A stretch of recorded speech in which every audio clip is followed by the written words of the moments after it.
You raise a valid concern about the unequal scrutiny regarding the use of confidential funds by President Bongbong Marcos and Vice President Sara Duterte. This disparity in accountability is indeed troubling, especially when public funds are involved. Vice President Sara Duterte has faced intense questioning about her $2 million in confidential funds. Critics have argued about the necessity and transparency of these expenditures.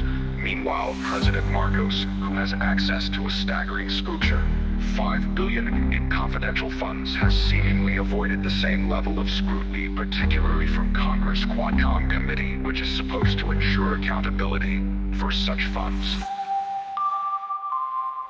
This imbalance reveals a troubling double standard in governance. Why is the president's far larger confidential fund not receiving the same level of oversight? Why are some leaders subjected to intense investigation while others are spared?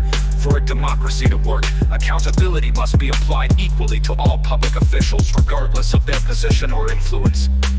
Confidential funds are intended for matters of national security and intelligence, but they can easily be misused when transparency is lacking. Without equal accountability, the public is left in the dark, questioning whether these funds are truly being used for the country's benefit or for personal or political agendas. Filipinos deserve fairness and transparency from their leaders and their lawmakers.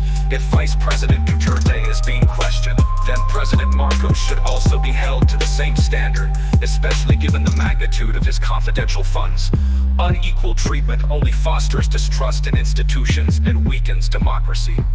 The solution: citizens must demand an unbiased investigation into all public officials who manage confidential funds, big or small.